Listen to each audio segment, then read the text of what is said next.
Buenas noches, sean todos bienvenidos a nuestras tertulias centenarias, estos espacios donde abordamos temas del interés general para el país, para las instituciones, labor que hace de estos encuentros virtuales segmentos únicos y excepcionales, con asuntos que aporten a nuestra cultura, así como que sean interesantes para un público tan exigente como lo es el gremio de los veteranos. De esta manera, hemos contado entre nuestros invitados con el señor presidente de la República, con congresistas, periodistas, expresidentes de la República, oficiales, suboficiales, soldados activos y retirados, así como personalidades de diferente orden, gremios y sectores políticos, por citar algunos ejemplos, siempre motivados con el propósito de promover la unión y el compañerismo dentro de todas las reservas de la fuerza pública sin distingo de grados ni fuerzas, partiendo de estos espacios académicos y culturales que se han convertido en patrimonio de quienes servimos a la patria como de los amigos de las diferentes fuerzas.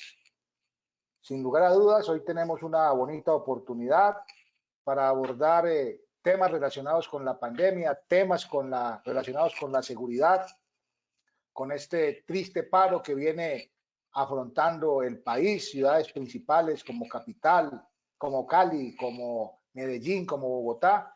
¿Y quién más que nuestro invitado de esta noche, ex candidato a la alcaldía mayor de Bogotá, ex secretario de gobierno en la pasada alcaldía del alcalde Peñalosa? Nuestra manera de pensar y sentir nunca se ha apartado de lo que aprendimos en nuestras escuelas de formación militar y policial, pero a pesar de ello, las tertulias centenarias están lejos de las verdades absolutas, comportamientos que consideramos son el camino más rápido para llegar a posiciones radicales, esas que enceguecen y no dejan ver más allá del mundo de las apariencias y los medios de comunicación. Por ello es que consideramos que la amplitud de criterios, al permitir conocer e intercambiar de manera directa con diferentes actores de la vida nacional, así como variadas posiciones de la realidad política de nuestro país, son una bondad de estos espacios, donde quienes participamos pueden expresar lo que piensan y sienten dentro del respeto requerido. Y nosotros como organizadores contamos con la fortaleza y madurez para aceptar la crítica y hasta los comentarios tendenciosos que por fortuna, contrario a amilanarnos, son un aliciente para continuar esta altruista tarea. No en vano, ya completamos más de un año de estar celebrando estas tertulias y en el día de hoy precisamente estamos alcanzando el capítulo número 71, donde abordaremos el tema populismo, pandemia y reactivación, pero sin desconocer, hablar de los temas de seguridad nacional y todo lo que está viendo con este desorden público al cual nos estamos viendo sometidos, contando como panelista con el ex candidato a la alcaldía mayor de Bogotá, Miguel Uribe Turbay. Soy el coronel de la Reserva Activa del Ejército Nacional, Julio César Prieto Rivera, integrante del curso militar centenario de la Constitución Nacional, director de estos espacios académicos. Quienes deseen ver y conocer las tertulias realizadas hasta el momento, pueden suscribirse a nuestro canal de YouTube y allí encontrarán todas las grabaciones. Este evento está siendo transmitido por la plataforma de AES, el canal digital Ecovisión, el canal de la Reserva. Agradecemos al señor Sargento Primero Carlos Andrés Chagüesada, director de ese medio, por su vinculación y apoyo. Igualmente agradecemos a las más de 3.500 personas que se han inscrito para las diferentes tertulias, registradas, entre ellos oficiales, suboficiales, soldados, agentes y civiles de la Reserva Activa del Ejército, la Fuerza Aérea, Armada y Policía Nacional, al igual que a los señores oficiales profesionales de la Reserva de las cuatro fuerzas, amigos particulares y familias participantes en este momento, pero de una manera muy especial a nuestro panelista, el doctor Miguel Uribe Turbay. Si desean hacernos recomendaciones sobre actividades, temas o panelistas, pueden escribirnos a nuestro correo electrónico tertuliacentenaria2020@gmail.com, donde gustosamente los atenderemos. La manera como se desarrollará nuestra tertulia es la siguiente.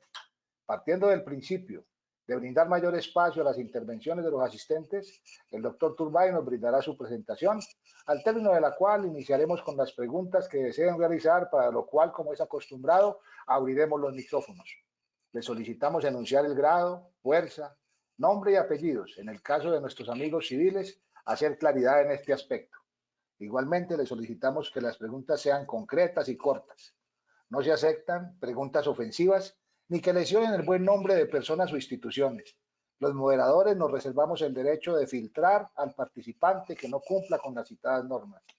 La grabación de este evento estará disponible 2 horas después de culminado en la plataforma de AES y en el canal de YouTube Tertulias Centenarias, para lo cual les haremos llegar el respectivo link. Como se pudieron dar cuenta, este ejercicio inició de manera puntual a las 7 de la noche. Enunciadas las condiciones de nuestro evento, le damos la palabra a nuestro moderador, el señor Teniente Carlos Eduardo Farfán Echeverri.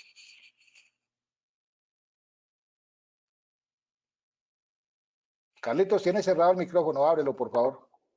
Muy buenas noches para todos. Gracias, señor Coronel Prieto.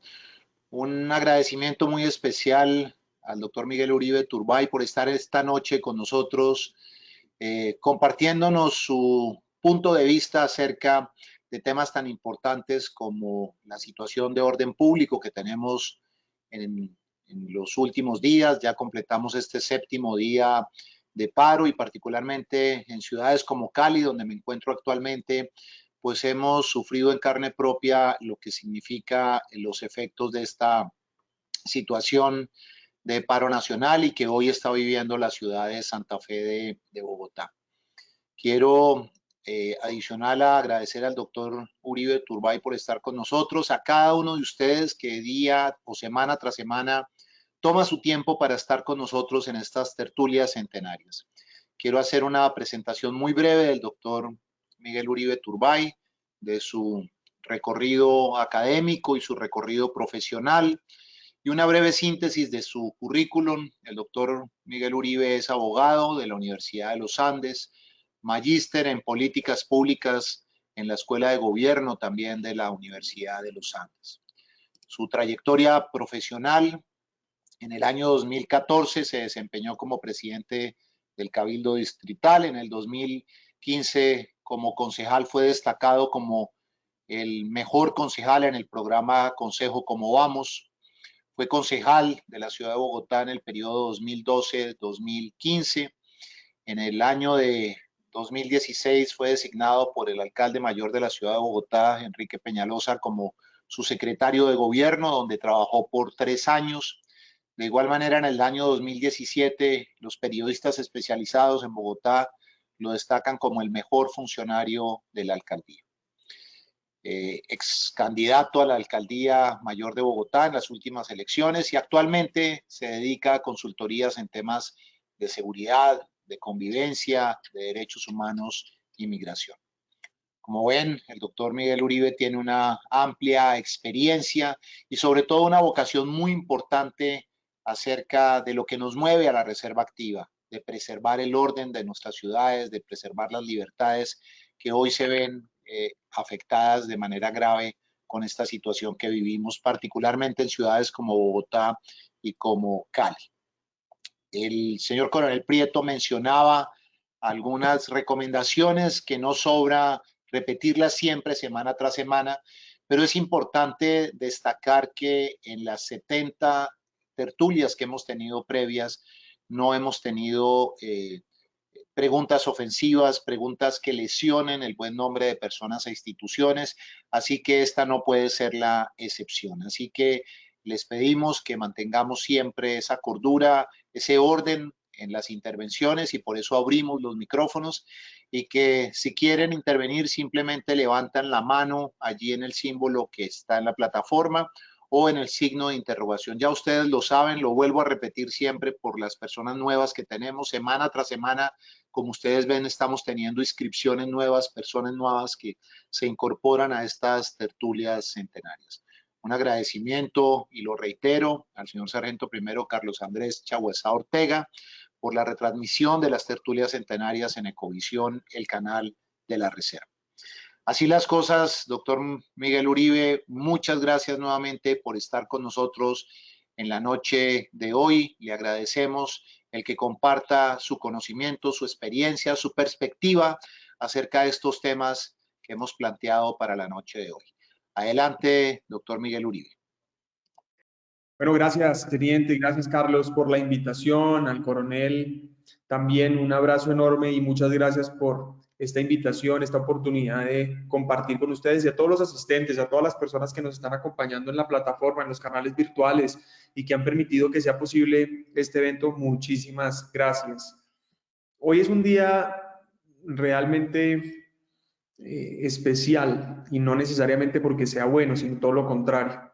Es un día en el que estoy seguro que todos nosotros hemos reflexionado alrededor de lo que está pasando en Colombia, lo que estamos sintiendo en las familias, que después de una etapa tan difícil como fue la parte más difícil de la pandemia, incluso esta, que es el tercer pico y del cual no hemos salido, pues remate o por lo menos se complemente con estos actos de violencia. Yo no hablo del paro, porque sin duda que realizar un paro, así como manifestarse pacíficamente, así como protestar, no solo es un derecho, sino además un valor democrático. Sin embargo, lo que hoy desafortunadamente está empezando a empañar esa insatisfacción que puede ser o es legítima, sin duda son los actos de violencia que están poniendo en riesgo a la gran mayoría de los colombianos. Es evidente que es una minoría de los que están saliendo a las calles, los violentos, pero están generando un grado de incertidumbre y de inseguridad absoluta. Hoy, pues, basta ver las redes sociales para ver videos de no solamente cómo están dejando a las personas sin alimento, cómo, digamos, las imágenes famosas, pues, de la empresa avícola que ha venido soltando los pollos porque se están muriendo y no tiene cómo alimentar, sino las personas que no tienen cómo llegar al hospital, la necesidad de que los estudiantes, pues, no vayan a la universidad o al colegio. Y pues de ahí se desprenden muchos otros actos de violencia. Ayer en Bogotá, nada más ni nada menos, vimos cómo 10 policías fueron tratados de ser incendiados literalmente en un CAI. Y yo preguntaba ahora, antes cuando estábamos haciendo las pruebas de sonido, le preguntaba al coronel y al teniente, les preguntaba en qué país del mundo, y particularmente en qué país del mundo desarrollado, permitirían, o qué pasaría más bien si un grupo de gente trata de incendiar unos policías. Es decir, ya estamos llegando a un límite absurdo en donde creo que amerita no solamente nuestras reflexiones, sino espero yo llegar a un punto en donde hagamos unas acciones concretas. Ahora, yo terminaría este primer momento para decir que me solidarizo absolutamente con todas las personas que han sufrido algún tipo de herida o incluso han resultado muertos, como el capitán, por ejemplo, que la semana pasada resultó muerto en Soacha, por dar solo un nombre de la fuerza pública, de muchos otros heridos, en donde tristemente los políticos que se hacen llamar de izquierda no fueron capaces ni siquiera de expresar sus condolencias. Y por el otro lado también muchos civiles que sin estar participando en disturbios eventualmente pueden haber resultado víctimas, y no necesariamente de una acción de la fuerza pública, sino también incluso de esos vándalos que están generando terror en nuestras ciudades. Segundo, pues rechazo absolutamente la violencia desde donde venga. Ustedes probablemente conocen parte de mi historia. Yo a los 5 años, a los 4 años, pues fui víctima de Pablo Escobar, secuestró y mató a mi mamá. Yo entiendo lo que implica el conflicto y particularmente lo que ha implicado la guerra del narcotráfico en este país, y hoy no es muy lejos de lo que vivimos. Hoy estamos viendo que todas esas estructuras que son realmente sincronizadas, organizadas, entrenadas, pues no son espontáneas. Esos ataques a los CAIs, esos paros, esa rapidez en las que se reorganizan, difícilmente uno puede hacer eso en alguna otra instancia, otra circunstancia. Imagínense ustedes en la mitad de estos encuentros cómo funciona de bien esas estructuras. Yo recordé hace poco que en Bogotá, particularmente el 9 de septiembre, que tuvimos unas revueltas de este estilo, se probó que las células urbanas del ELN habían participado, y se probó además cómo era la estructura de ataque, digamos, cómo repelían el ataque de la policía, cómo se reorganizaban, cómo se defendían. Y esto es para decir que no solo no es espontáneo, sino que además está financiado y patrocinado por alguien. Y eso me lleva a decir que, pues, si bien rechazo la violencia, creo que tenemos que empezar a hacer unas reflexiones sobre lo que realmente está pasando, porque vuelvo, repito, bienvenida a las movilizaciones, bienvenidas. Incluso probablemente buena parte de ese inconformismo lo compartimos buena parte de nosotros. ¿Quién aquí no cree que hay que acabar la pobreza de una manera rápida y absoluta en Colombia? ¿Quién de nosotros no está hastiado de la corrupción en este país? ¿Quién de nosotros está aburrido, triste porque hay impunidad y quien delinque es quien tiene hoy beneficios? ¿Quiénes de nosotros promueve la violencia o promueve la violación de los derechos humanos? Ninguno, ninguno. Pero buena parte de estos problemas son problemas históricos y requieren soluciones que no son inmediatas. Y es en esa construcción en la que tenemos que buscar construir una serie de elementos que nos unan, que nos permitan trabajar y que podamos realmente sacar adelante nuestro país. Es decir, que si bien eso es legítimo, esas marchas y esa insatisfacción que probablemente nosotros compartimos, por el otro lado, toda esta violencia de la que hablo es organizada. Y sin duda detrás hay una política de desestabilización. Y por el otro lado, difícilmente vemos políticas de seguridad concretas, claras, para poder confrontar a estos criminales. Lo que pasó en Cali, como decía Carlos, pues es absolutamente triste. Hoy está pasando en Bogotá, incluso uno podría pensar que cada vez le suben el nivel a esta violencia. Y la pregunta de fondo es, ¿quién está detrás?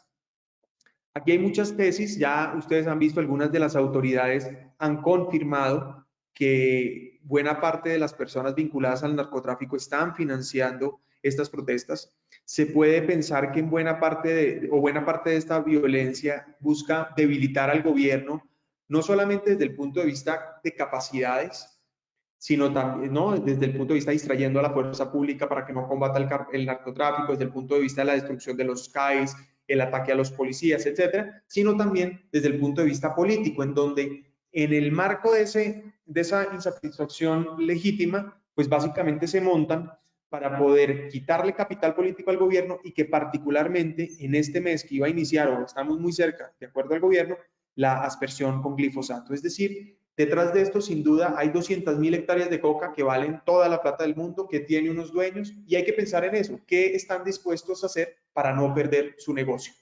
Por otro lado, pues es evidente que tenemos unos regímenes autoritarios en la región que les interesa que Bogotá se destabilice y se debilite un gobierno democrático, que a pesar de las dificultades que tenga el país, pues finalmente hoy gozamos de un país que tiene instituciones que ha evitado que estos regímenes totalitarios lleguen.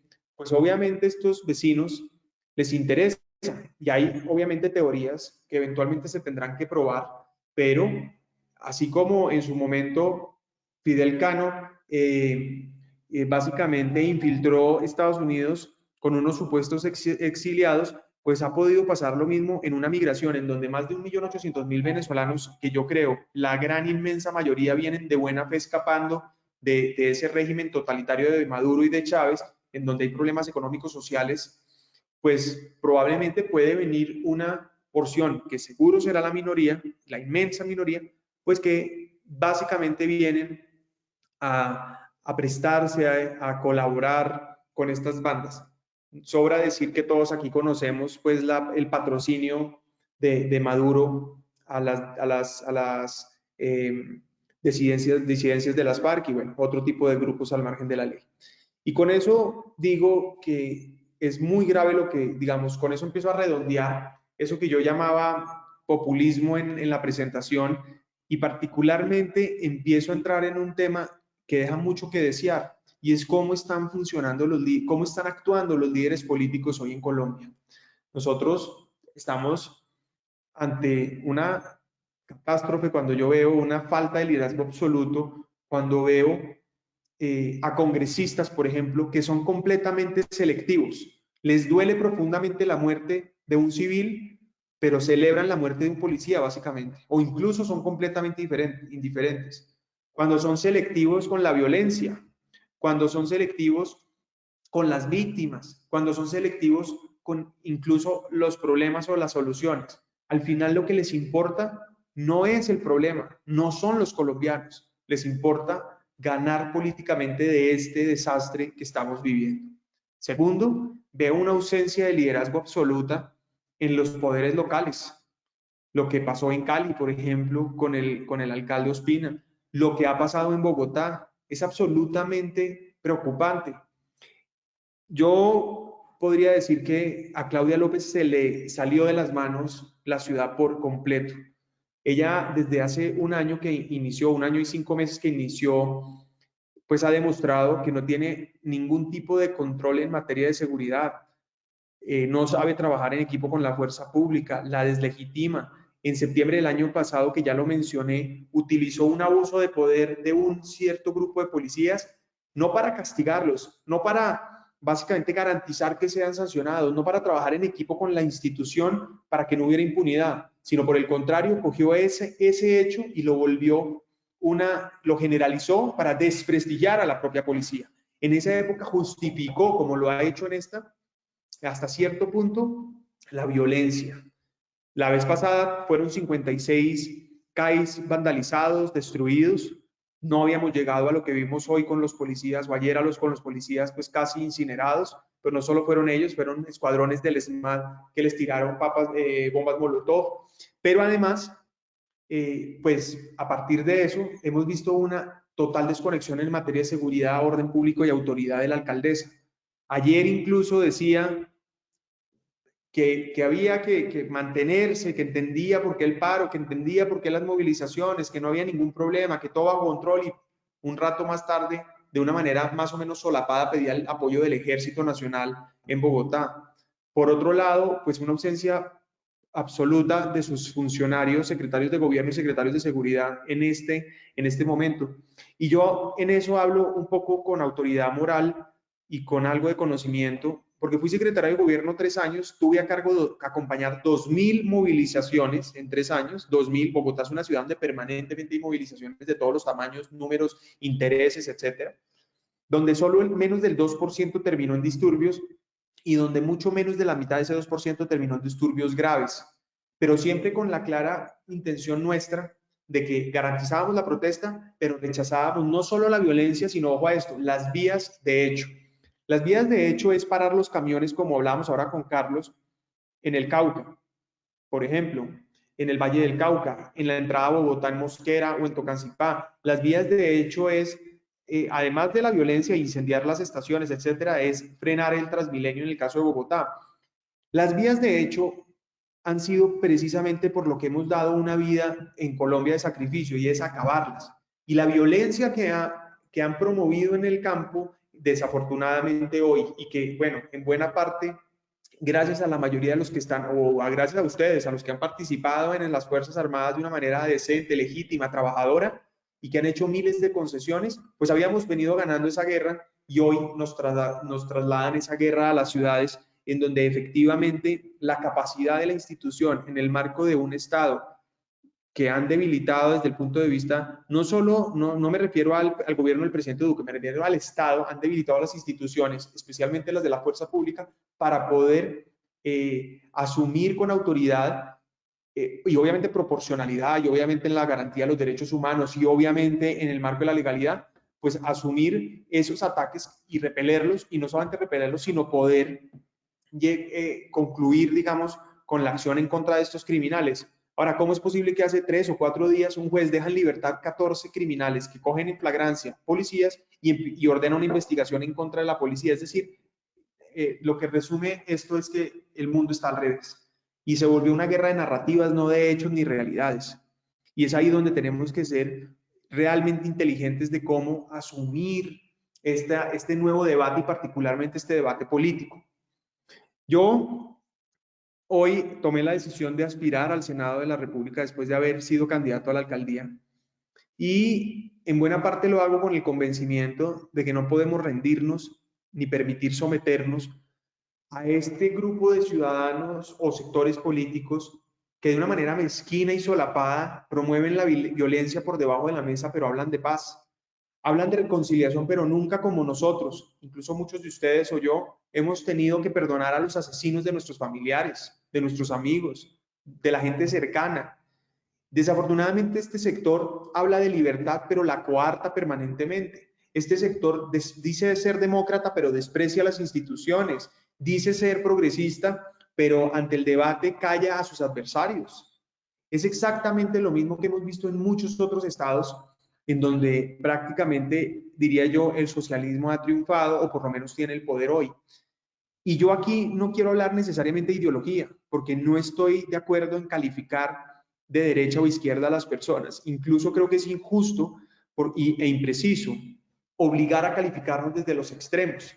Yo creo que tenemos que luchar contra los estereotipos, creo que tenemos que hacer un trabajo grande para demostrar que somos firmes, pero no radicales, demostrar que somos capaces de generar consensos, que nosotros, incluso ya lo hemos hecho, nosotros particularmente, y me refiero entonces, por ejemplo, al alcalde Peñalosa, Miguel Uribe como secretario de gobierno, trabajamos permanentemente con la gente del Polo, del Partido Verde, de cualquier vertiente política en Bogotá, sin ningún tipo de sexo, de ningún sesgo ideológico.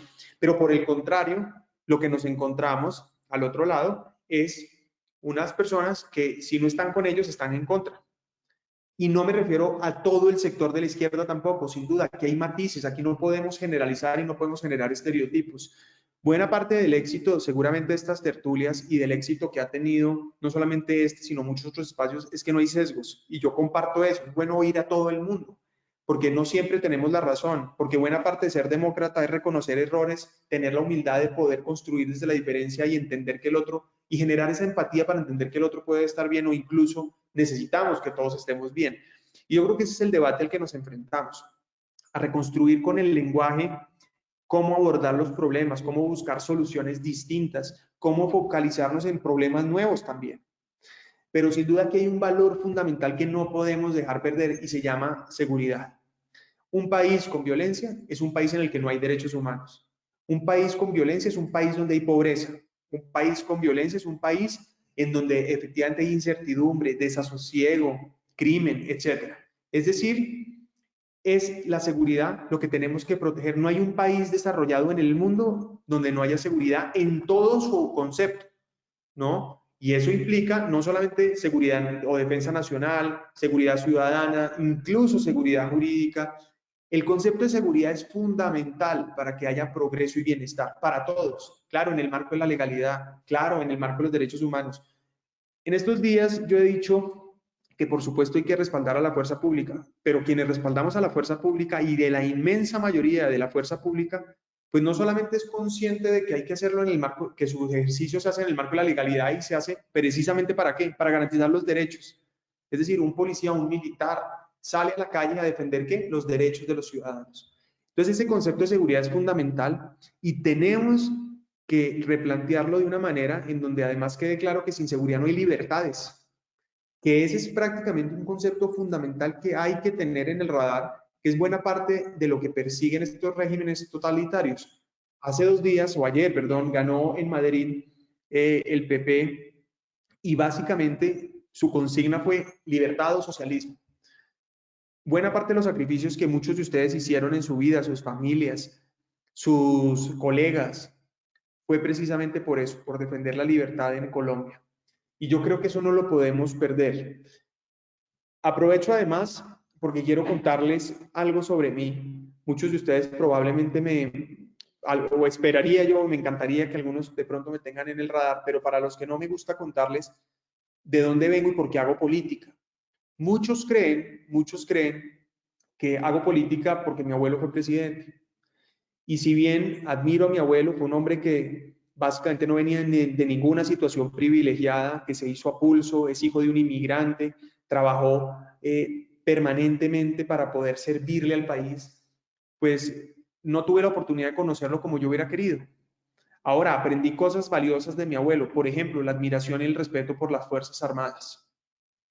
Pero además, pues sin duda, la necesidad siempre de poner los intereses del país por encima de los intereses personales. Cuando mi mamá estaba secuestrada por Pablo Escobar, mi mamá le escribió a mi abuelo una carta cuando era una prueba de supervivencia y conversaron un poco sobre la necesidad o más bien, la necesidad de no cumplir las exigencias de los extraditables, que ustedes recordarán era devolver a mi mamá si el gobierno en aquel momento no firmaba la extradición, pero en ese momento hablaban de que bajo ninguna circunstancia se podía poner el interés familiar por encima del interés nacional, es decir, no se podía ceder. Eso a veces suena lindo, pero solo los que han hecho sacrificios incluso con su vida lo entienden. Y eso a veces en las películas es obvio, pero en la vida real no. Y buena parte de esa institucionalidad, de ese talante demócrata es el que he aprendido y sin duda he respetado de mi abuelo. Incluso voy más allá. Miren ustedes cómo manejó la toma de la embajada, donde probablemente muchos de ustedes conocen la historia mejor que yo. Y después ustedes ven lo que pasó unos años después, por ejemplo, con un gobierno como el de Belisario en el Palacio. Pero eso, digamos, es historia y yo no la conozco tan bien como ustedes, ni tampoco me interesa discutirla. Me interesa decirles que a pesar de lo que fue mi abuelo, no tuve la oportunidad de conocerlo como hubiera querido y que realmente quienes me han motivado han sido mi ejemplo y han sido los que, de las cuales he heredado no la vocación de hacer política, sino la vocación de servicio, es de mi mamá y de mi abuela. De mi abuela Nidia, con quien viví, tuve la oportunidad de vivir y quien he visto yo y he acompañado a hacer trabajo social durante los últimos 20 o 25 años yo y ella durante los últimos 40. Yo tengo 35 años y desde que tengo uso de razón la acompaño. Y por el otro lado de mi mamá, no en vano, mi abuelo tiene varios sobrinos, varios nietos y prácticamente solo dos hemos incursionado en la política o en el sector público y es mi hermana y yo, porque sin duda reunimos esa historia de vida de lo que nos pasó con mi mamá, una mujer que lo entregó todo por la paz en Colombia y pues finalmente terminó asesinada. Y de ahí vengo con la fiel convicción de que hacer la política bien paga, de que hacer la política bien demuestra resultados, que pensar en hacer las cosas bien siempre es el mejor camino, en que hay que promover valores y particularmente creo que la política es el mejor herramienta de vocación de servicio. Y por eso tomé la decisión de iniciar el proceso en el Consejo. Fui candidato al Consejo muy joven, terminando la universidad. Me tocó ser concejal cuando el alcalde era Gustavo Petro. Fui uno de los pocos que le hizo oposición a Gustavo Petro. Hicimos un trabajo absoluto para poder demostrar la improvisación, la negligencia e incluso la corrupción, porque muchos de estos líderes que se camuflan en ese telón que ya mencioné al comienzo, dicen ser adalides contra la corrupción, como incluso lo hizo Chávez al comienzo, y terminan siendo no solo los más corruptos, sino que además terminan acabando con todo. Y eso fue lo que hice como concejal. Durante 4 años trabajé siempre con respeto, siempre con altura, siempre con argumentos, cifras, demostrando el riesgo de la alcaldía, que era la de Gustavo Petro. Fui presidente del consejo y no en vano, el alcalde Peñalosa, sin haberlo apoyado, me dio la posibilidad de ser su secretario de gobierno. Y duré 3 años con el alcalde, a quien admiro, aprecio, creo que sin duda ha cambiado la historia de Bogotá 2 veces. Y tomé la decisión de aspirar a la alcaldía con el propósito de defender eso, de defender un proyecto de ciudad, de defender las obras, defender los programas que habíamos iniciado, siempre con la intención de mejorar lo que estaba mal, de corregir lo que fuera necesario, pero sin duda de avanzar. No podíamos volver a empezar de cero en Bogotá después de 12 años de malos gobiernos y 4 de un gobierno que había empezado a transformar la ciudad.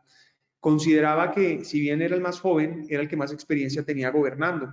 Había sido secretario de gobierno 3 años, más de 25 veces alcalde encargado. Había participado, por ejemplo, y colaborado en operaciones como las del Bronx, Cinco Huecos, San Bernardo, Estanzuela, las intervenciones más importantes de seguridad ciudadana en Bogotá.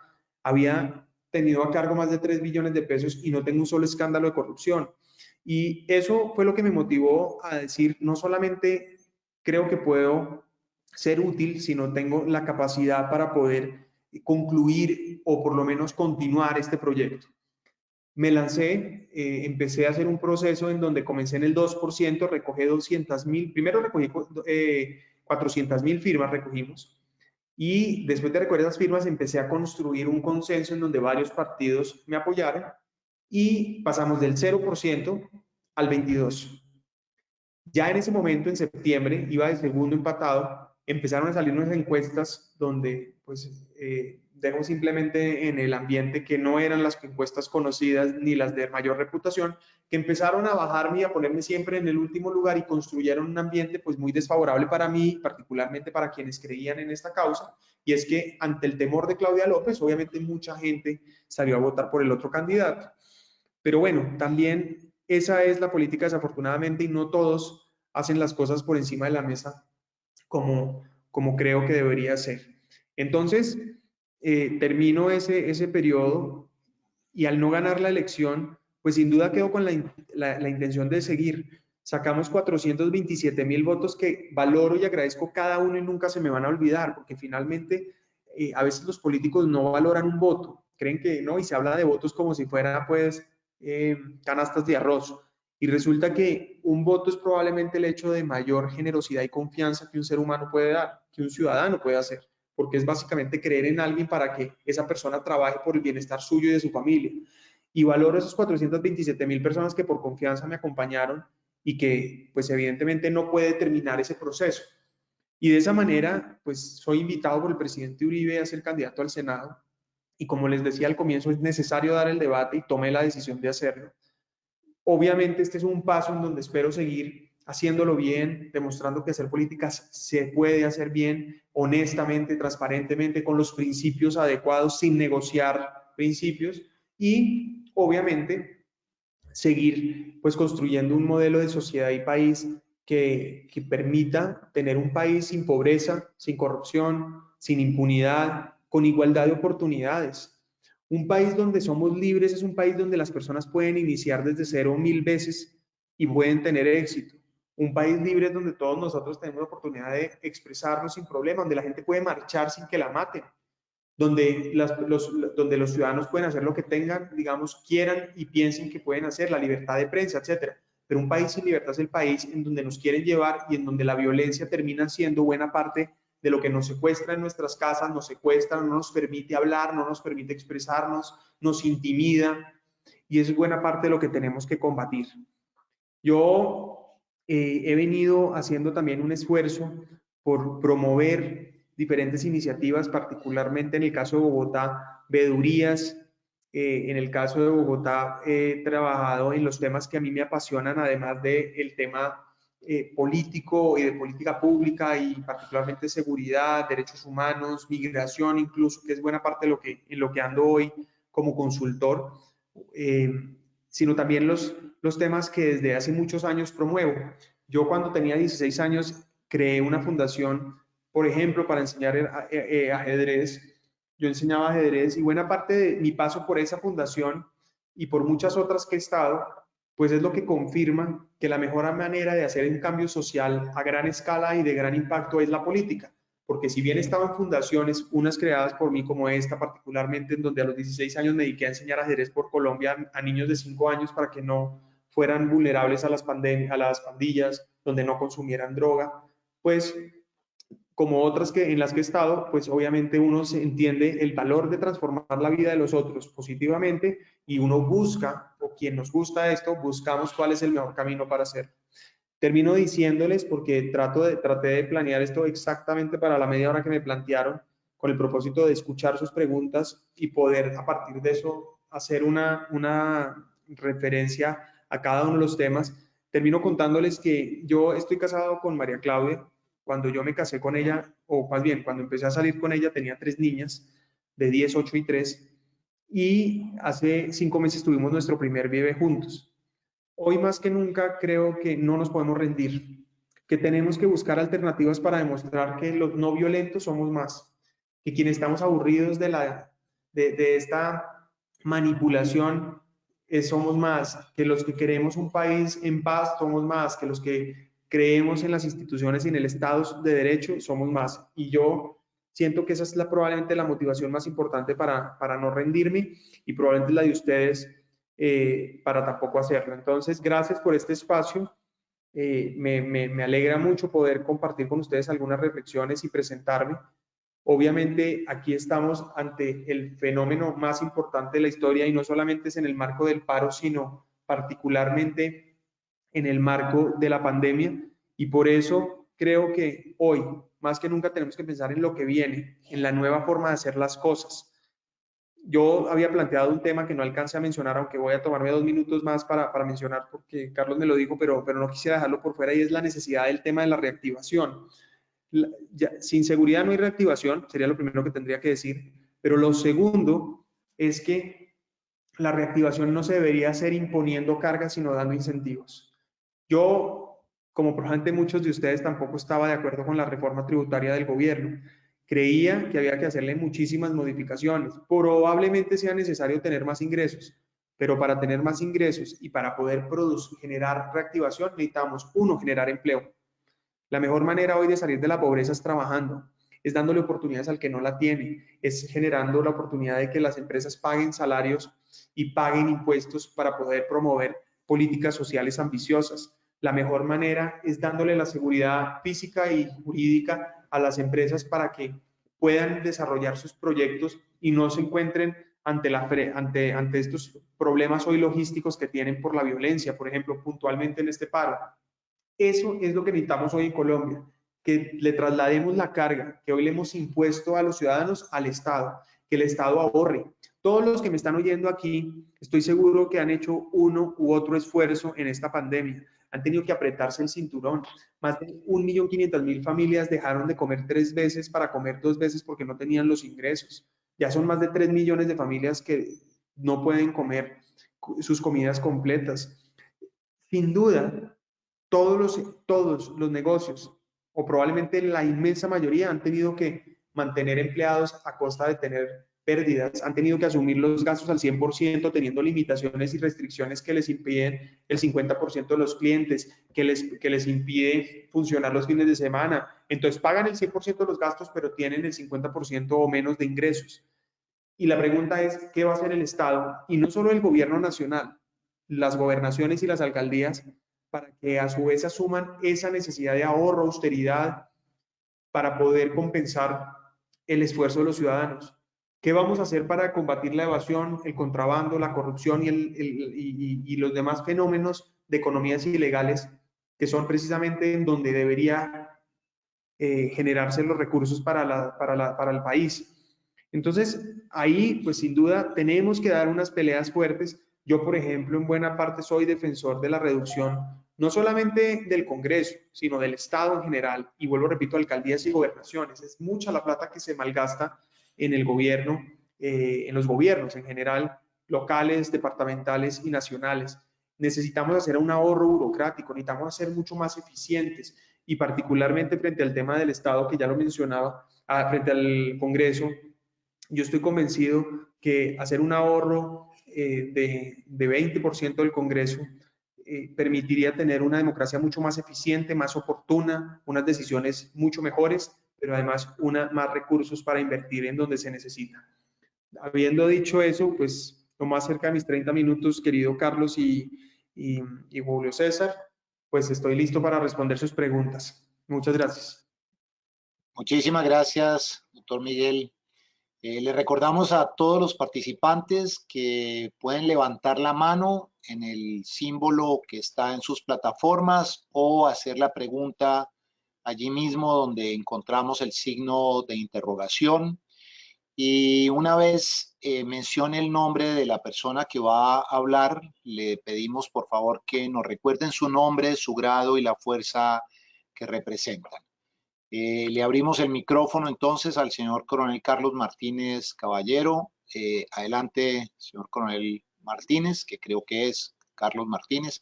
Adelante, está abierto el micrófono, por favor. Carlos Martínez, está abierto el micrófono, simplemente actívelo allí en su plataforma. Adelante. Buenas noches, doctor Miguel. Saludo cordial, muchas gracias por darnos su experiencia. En este momento, como el país atraviesa diversidad de problemáticas, porque es que tenemos los conflictos, la problemática venezolana, la migración, FARC, ELN, disidencias, a las FARC en la política, metido como partido en el Congreso, esta problemática mundial y sobre todo en Sudamérica con todas estas manifestaciones públicas. ¿Cómo usted desde su ámbito político cree que la Reserva colombiana podría ser un actor fundamental para coadyuvar al orden constitucional del país y ser un aportante a la problemática nacional? Gracias. Gracias, Carlos. Esa es una gran pregunta y también me permite remontarme a mi programa de gobierno cuando fui candidato a la alcaldía. Era, entre otras, el único candidato que mencionaba explícitamente a la reserva en el programa de gobierno. Yo les decía que tengo toda la admiración y el respeto por los que han prestado su servicio al Estado en las Fuerzas Armadas. Y además reconozco que durante una vida entera han tenido una formación muy especial, muy diferente a la de cualquier otro colombiano, y que además su experiencia radica particularmente en uno de los problemas más importantes de Colombia, en cómo garantizar y mejorar la seguridad. Y por eso, desde el primer momento, dije que la reserva tenía que ser vinculada en los programas de seguridad y convivencia de la alcaldía, en ese caso, y hoy creo que debe ser igual en el país. Creo que la experiencia que tienen, no en vano, como decía yo en campaña, no en vano quienes hoy, muchos de los que hoy prestan seguridad privada, asesoran a empresas en materia de seguridad estratégica, muchos de los que además lideran todas las oficinas de seguridad en las empresas, que son, probablemente, hacen parte de la reserva, son personas que ya prestaron el servicio en alguna de las fuerzas, y en ese orden de ideas, pues es evidente que sí tienen un conocimiento que la sociedad tiene que aprovechar. Entonces, frente a todos los problemas que usted menciona, Carlos, yo creo que lo primero es que hay que visibilizar a esos ciudadanos, a esas personas que hicieron parte de las fuerzas y que hoy tienen experiencia y que están listos para hacerlo, y esa experiencia ponerla al servicio de los ciudadanos. Para eso hay que organizarse. Hoy ha hecho un esfuerzo grande las diferentes fuerzas, hay reservas, hay diferentes grupos. Hay que lograr cada vez más organizarse mejor, visibilizarse y poder tener una interlocución con gobernantes y mandatarios que sean conscientes del valor que tienen para poder apoyar estos procesos. Por ejemplo, una de las propuestas que tenía eran los frentes de seguridad avalados, apoyados, acompañados, asesorados por personas de la reserva. Otro, la articulación entre seguridad privada y Estado. Otro, los procesos de convivencia que se podrían generar. Entonces, creo que hay mucho que se puede evidentemente hacer y ahora más que nunca a través de la reserva. Pero yo comenzaría diciendo que hay que visibilizarse como estos ejercicios que están haciendo, hay que organizarse y obviamente tener interlocución con gobernantes que sean conscientes, reconozcan y reivindiquen lo que representa la reserva. Obviamente, si no llegan esos gobernantes, pues va a ser todo lo contrario. Va a pasar todo lo contrario y lo que va a hacer es que probablemente van a ser desprestigiadas, desconsideradas, ignoradas, etcétera, etcétera. Pero creo que hay una oportunidad grandísima, creo que hay un valor gigantesco en materia de experiencia y conocimiento en la reserva y que eso es lo que más le pueden ayudar, no solamente a la sociedad, sino incluso a los que hoy están prestando ese servicio. Es decir, qué bueno es conocer a las personas que ya hicieron la tarea bien hecha para que las personas que hoy están asumiendo este tipo de ataques, para hablar otra vez del paro, pues puedan tener motivación y moral. Yo pensaba en el teniente, probablemente lo vieron ustedes, el teniente que tuvo que asumir el CAI ayer, hoy está cojo, recibió varios ataques. Yo pensaba, ese señor y su familia, ¿con qué motivación vuelve a salir a la calle? A defendernos a todos nosotros con lo que le pasó con unos ciudadanos, pues, o con este tipo de violentos y criminales más bien, para no llegar a los ciudadanos que lo atacaron. Entonces diría eso, querido Carlos. Señor Coronel Jesús María Vivas Mosquera, está abierto su micrófono. Adelante, señor Coronel Vivas. Gracias, Carlos. Doctor Miguel Uribe, pues es un placer escucharlo y ustedes saben que tuvimos la oportunidad de trabajar en muchos aspectos juntos, hasta en su campaña. Para conocimiento de las reservas, pues yo sí quiero dejar constancia que los pocos políticos que cumplen la palabra es el doctor Miguel Uribe. Y lo digo con conocimiento de causa. Y estoy dando esta certificación no porque él me lo haya pedido ni porque me haya puesto de acuerdo, sino porque usted sabe, doctor Miguel, que yo siempre le dije las cosas buenas cuando estaba de acuerdo, cuando no. Y usted efectivamente en su programa para la alcaldía tenía contempladas las reservas para emplearlas en la seguridad de Bogotá. Hoy Colombia está supremamente grave en todos los aspectos. Desde el Senado de la República porque usted va a ser un gran senador como fue un gran secretario de gobierno, ¿cuál sería el proyecto de ley bandera con el que usted se va a identificar ante todos los colombianos y especialmente con cuál, con la gente que le ha servido tanto a este país y que, como usted lo dijo, todos los políticos normalmente después de las elecciones nos olvidan? Querido coronel, muchas gracias por su pregunta y por su generosidad en su mensaje. Para comenzar, pues me alegra mucho volvérmelo a encontrar aquí y bueno, encontrármelo porque somos amigos, porque además el coronel generosamente desde su edilato en Usaquén me acompañó y me apoyó y como secretario de gobierno trabajé con él de la mano en muchos temas. Así que gracias, querido coronel. Mire, yo le diría que en qué etapa estamos. Y es, yo ya les he mencionado algunos de los temas que a mí me apasionan y considero fundamentales hoy combatir en Colombia. Entonces, tenemos que acabar la pobreza, tenemos que combatir la corrupción, la impunidad, tenemos que garantizar la seguridad y ahí va básicamente contenida la necesidad de vincular a la reserva. Necesitamos generar igualdad de oportunidades y en esos aspectos necesitamos generar reactivación económica y defender a la iniciativa privada, necesitamos generar oportunidades de empleo, generación masiva de empleo, por ejemplo, en este caso más que nunca para jóvenes y mujeres que se están viendo más afectados que cualquier otro segmento de la población. Entonces, en esos sectores, en todos esos temas, que son básicamente 5 o 6, voy a concentrar buena parte de mi actividad legislativa. ¿Pero en qué estoy? A diferencia de otros políticos que lanzan propuestas, yo lo que estoy es oyendo. Y a partir de estos conversatorios, estas preguntas, a partir de todos los recorridos que hago, construyo realmente cuál es la necesidad de los ciudadanos. Eso lo hice, usted recuerda, como candidato a la alcaldía, el plan de gobierno nuestro, que probablemente fue el más completo, salió de unos encuentros ciudadanos precisamente con bogotanos, donde nos recorrimos toda la ciudad. Estoy haciendo lo mismo. Y esos proyectos de ley, si bien están metidos, catalogados en esos temas, van a estar construidos a partir de lo que conversemos con los ciudadanos. Así que yo creo profundamente en el diálogo popular, en la participación ciudadana, en que quienes tenemos la oportunidad de llegar a cargos de representación realmente somos la voz de quienes no llegan y quienes no les interesa o de incluso de quienes no tienen la posibilidad. Y creo profundamente que finalmente lo que queremos llegar a hacer es a solucionar esos temas estructurales que hoy nos generan, hoy nos están generando estas dificultades, pero le diría que en esos 5 o 6 temas voy a priorizar toda mi agenda legislativa y donde creo que vamos a buscar oportunidades reales para los ciudadanos, para los colombianos. Y probablemente un tema adicional que me permite su pregunta es hablar de un concepto que poco se habla y es, no hay necesariamente hoy, yo no veo senadores pensando en ciudades, pensando estratégicamente en cómo hacer mejores ciudades.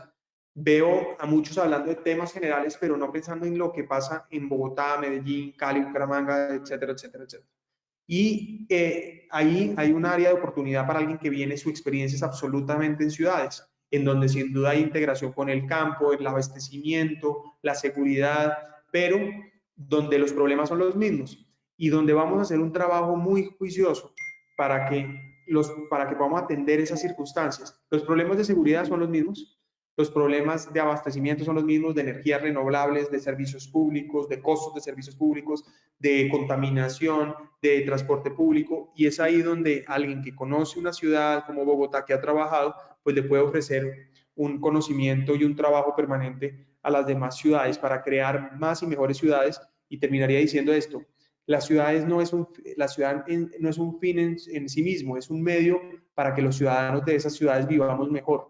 Y eso es lo que tenemos que construir, eso fue lo que defendí yo en la alcaldía, en la campaña de la alcaldía, y eso es lo que defenderé ahora también desde el Senado. Jaime Moreno Barón, está abierto su micrófono, adelante. Gracias. Estimado Miguel Uribe, yo también he observado pues su trayectoria en el servicio público, la cual considero sobresaliente. Tengo una pregunta sobre, acudiendo a su experiencia en el sector político, sobre un tema que considero que es clave en estos momentos azarosos del país. Y es que, analizando el papel del sector de la fuerza pública, tanto activos como retirados, en el destino de un país, si comparamos con un país de los países civilizados en los cuales el pueblo admira a sus militares y acata a sus policías? Yo le quería preguntar si usted tiene alguna sugerencia o cómo se le ocurre que pudiéramos lograr en Colombia que la sociedad civil logre apreciar a los militares y a su fuerza pública como clave de el fortalecimiento de la democracia. Aló, perdón que se me borró no alcancé a oír el final. Decía que ese ingrediente para mí es clave en el fortalecimiento de nuestra democracia. Si todos los días vemos cómo el concepto de la autoridad no es apreciado, ni es percibido, ni es acatado por los jóvenes, por los terroristas que estamos viendo haciendo desmanes y destrozos, ¿cómo lograr restablecer en la sociedad colombiana esa cultura que pueda mejorar la democracia en sí? No sé si me queda clara. ¿Cómo es su nombre? Perdón, recuérdemelo. Capitán de navío en retiro, Jaime Moreno. Capitán, muchas gracias por su pregunta.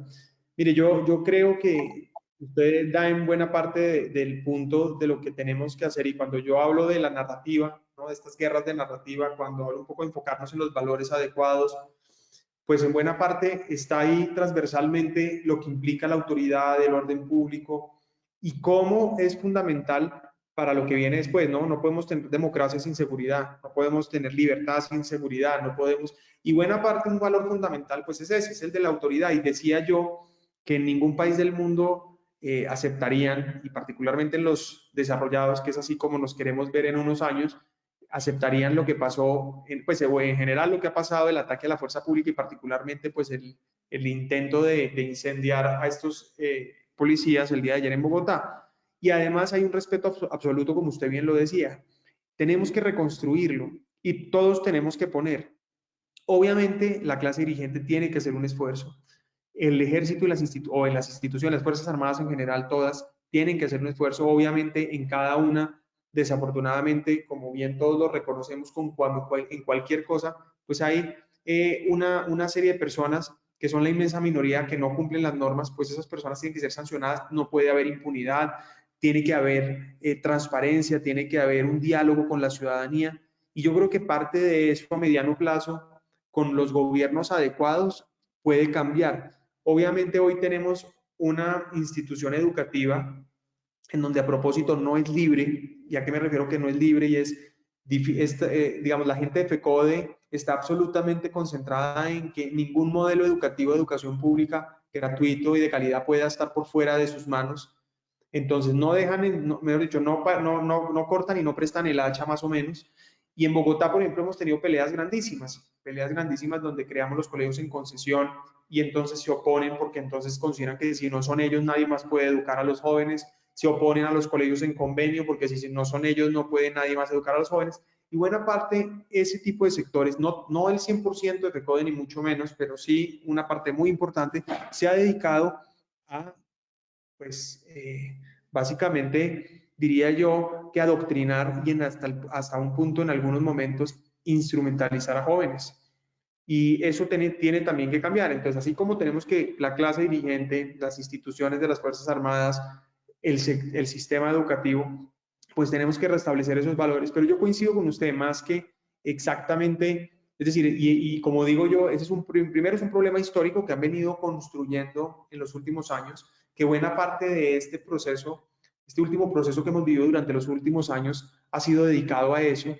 Y como decía al comienzo, pues no solamente los políticos que no les interesan las instituciones fuertes lo hacen, sino además, o los sectores políticos, sino además los criminales.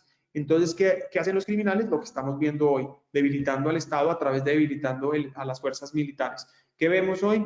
Vemos a criminales y violentos que en el marco de la insatisfacción judicial de ciudadana quieren desprestigiar a la policía, al ejército y a las demás fuerzas. Entonces, estamos este es un plan, sin duda es un plan que ellos han venido promoviendo durante años, y es para que nosotros revirtamos esa cadena o ese proceso, tenemos obligatoriamente que tomarnos unos años. No va a ser inmediato, no es una solución inmediata, pero requiere gobiernos firmes que defiendan los valores adecuados, que no les dé miedo, que no seamos vergonzantes, porque buena parte también, una reflexión que quiero hacer con ustedes es que no podemos ser vergonzantes, no nos puede dar miedo defender lo que es correcto, no nos puede dar miedo callar, porque si hablamos nos caen encima y nos matonean.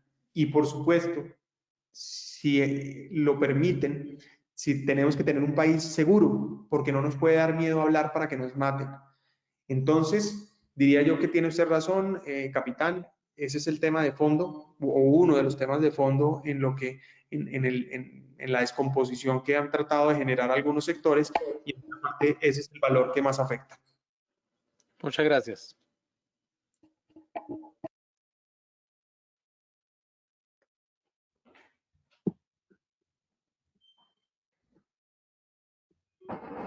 Carlos.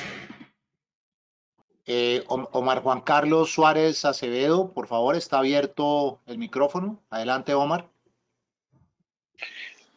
Carlos, muy amable. Mi nombre es Omar Suárez, soy oficial del Ejército en el grado de subteniente, actualmente abogado. Doctor Miguel, estamos en un año electoral. Esto hace que salgan las promesas vanas de siempre. Salgan las propuestas de cambios, salga el populismo a relucir. Podemos entender, o usted estaría de acuerdo con que Colombia enfrentara su proceso de cambio tratando de que el sistema educativo, por ejemplo, tuviera el bilingüismo obligatorio para tratar de ir creando una cultura diferente para mejorar las capacidades de esta juventud que no conoció la violencia de los años 80 ni 90, porque son las generaciones de los subsidios. Aquí se les subsidia ya todo, el Sisbén, el Pilopaga, pero que termina en una serie de situaciones donde se desvían los recursos. Y ya están cayendo como en su momento en Venezuela, donde todos crecieron a punta de subsidios y no hay interés en trabajar. Entonces, la educación sería un factor relevante para la transformación del país. ¿Es para ustedes interesante ese tema? ¿O cuál sería una verdadera propuesta que se pueda implementar a una década de cambio? Omar, esa también es una gran pregunta, y sin duda yo comparto con usted que la educación no solamente es la herramienta de transformación más poderosa, sino además es la herramienta de movilización social más importante. Es decir, todo aquel que ha logrado superar la pobreza, todo aquel que, o la gran mayoría que ha logrado superar la pobreza, que ha logrado sacar adelante a su familia, que ha logrado transitar pues por diferentes estados en materia socioeconómica, sin duda lo ha hecho gracias a la educación.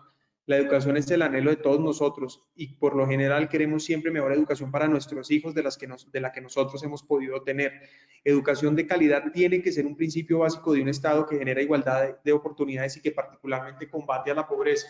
Nunca, nunca vamos a acabar la pobreza en Colombia, nunca, si no tenemos un enfoque de educación, digamos, genuino y muy profundo. Ahora, la educación no cooptada por unos sectores políticos. La educación libre, como acabo de decir, la educación competitiva incluso en la pública. Una buena educación pública es la que entre sí mismo compite. En la mayoría de los estados, por ejemplo, en Estados Unidos, los colegios son completamente públicos, incluso para extranjeros, pero tienen una competencia propia. Se pelean a ver cuál coge los mejores estudiantes, cuál le va mejor, cuál tiene mejor cupo, cuáles tiene más cupos, etcétera, o cuáles tiene más, digamos, niños, estudiantes. Aquí no, aquí es completamente irrelevante si usted es bueno o malo, si el profesor es bueno o malo, si el rector es bueno o malo. Entonces, un rector maravilloso, pues nunca tiene la oportunidad de ni siquiera ser visible, porque finalmente da lo mismo estar ahí o en el otro. Lo hacen hay unos criterios completamente equivocados en cómo se asignan los estudiantes y la libertad que tienen los padres de familia.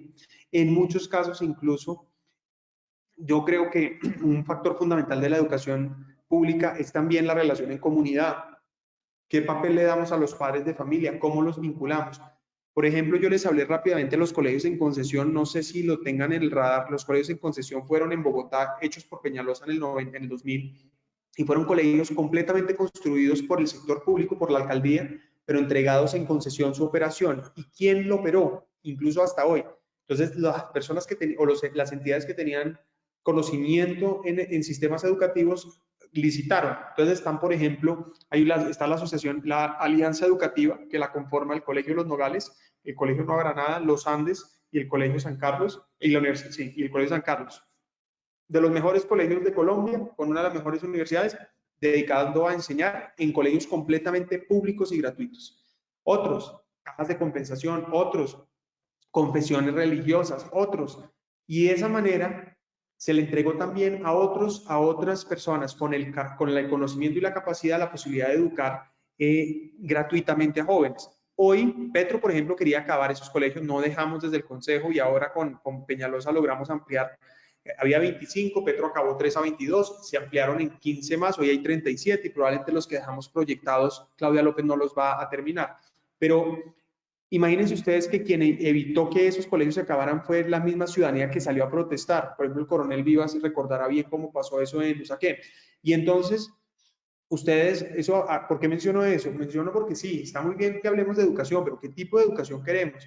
Y no solamente podemos decir gratuita, sino tenemos que decir que tiene que ser de calidad, absoluta calidad, y para que haya calidad tiene que haber libertad y competencia, e incluso, vuelvo, repito, en el tema público, y tiene que haber entonces factores asociados, como hubo en este caso en los colegios de asociación, menos consumo de drogas, menos embarazos adolescentes e infantiles, comunidad, entonces trabajo hacia el barrio, asociaciones de padres de familias organizadas. Eso es prácticamente lo que tiene que haber. Y por supuesto, tenemos que hacer un énfasis gigantesco en la educación superior. Tenemos que garantizar que un joven que quiera estudiar lo pueda hacer. Eso tiene que ser una premisa absoluta.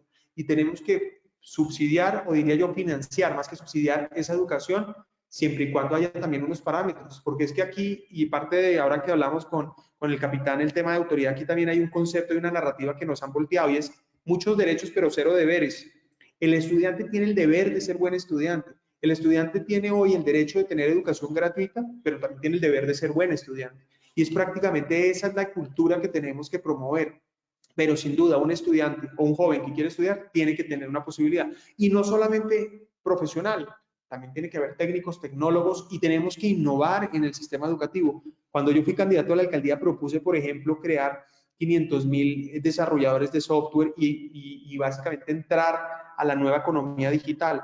Colombia hoy puede o tiene que aprovechar la oportunidad de la revolución, de la cuarta revolución industrial. Tenemos obligatoriamente que aprovechar que hoy estas telecomunicaciones nos permiten estar en cualquier parte del mundo y prestar servicios.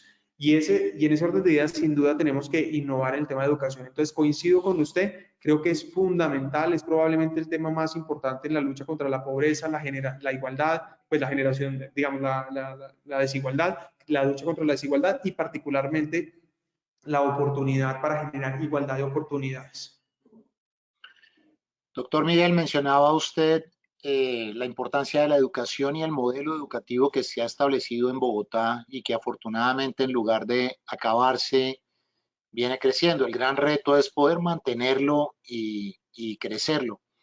Este par de días anteriores, la comunidad del sur de Cali, el oeste, la zona de Edapa, parte de la zona de Jamundí, los ánimos de la gente, de la población civil, pues estaban copados totalmente por la falta de combustible, por la falta de alimentos en los supermercados, por estar encerrados sin poder ir a sus empresas para trabajar o para generar empleo. Al punto tal que con el liderazgo de algunas personas de la Comuna 22 del sur de Cali, logramos que las personas se movilizaran y nos desplazamos a uno de los puntos más críticos de la ciudad en el sur, que es la intersección de la carrera 100 con calle 13. Es un punto no solamente estratégico desde el punto de vista de movilidad, sino también desde el punto de vista simbólico, porque allí está la Universidad del Valle, una de las más beligerantes en todos estos procesos.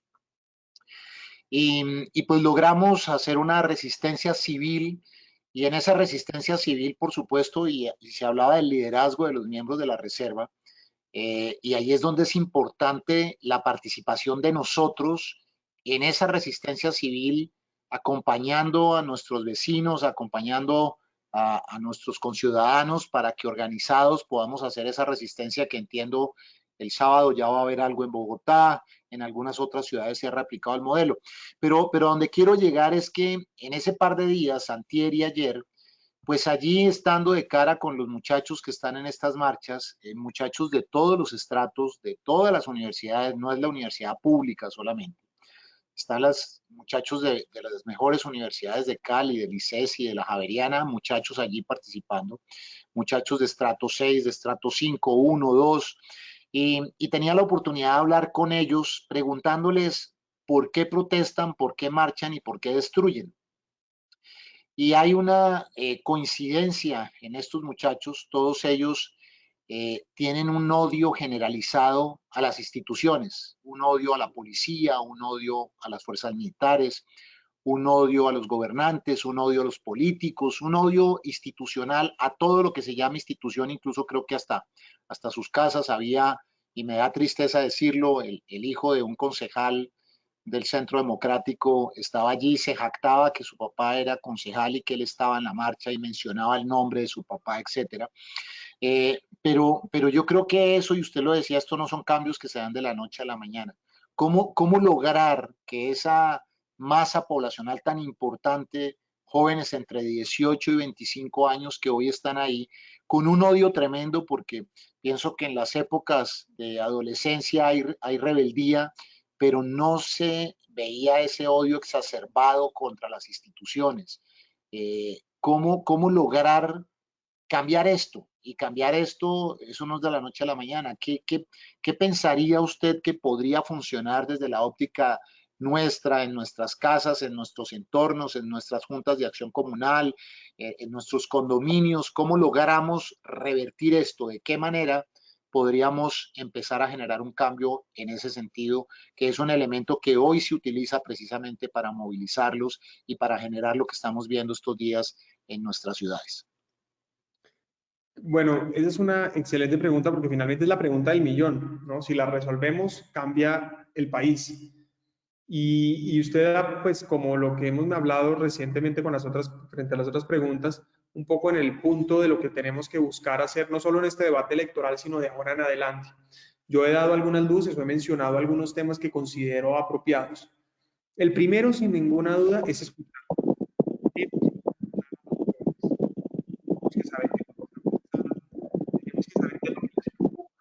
Tenemos que saber qué es lo que creen y qué es lo que les han enseñado. Y generando ese diálogo, generando esa participación, estoy seguro no solamente nos vamos a llevar muchas sorpresas, sino vamos a entender y comprender realmente cuál es la manera de abordar esta discusión. Lo segundo, creo que con causas. Tenemos que identificar esas causas que movilizan a los jóvenes, esas causas por las que son capaces de dejarlo todo y salir a marchar, y por la que muchos jóvenes sufren, piensan, tratan de trabajar, incluso muchos porque van a unas fundaciones, porque muchos incluso dedican su vida al activismo. Esas causas son fundamentales que las reivindiquemos y que no permitamos que esas causas solamente se apropien mentirosamente los sectores que supuestamente las defienden, como el medio ambiente, como la descontaminación, como las energías renovables, como el animalismo, como los temas de corrupción, por ejemplo, de pobreza, etcétera, etcétera. Es decir, son muchos los temas y muchas las causas que movilizan a los jóvenes y que probablemente no estamos nosotros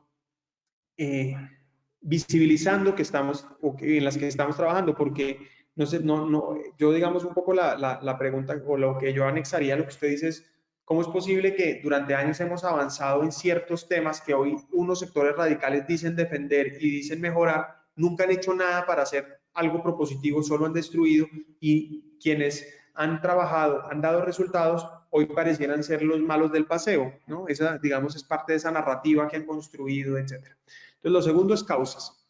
Lo tercero es lenguaje. Creo que el lenguaje en el que nosotros tenemos que conversar es diferente.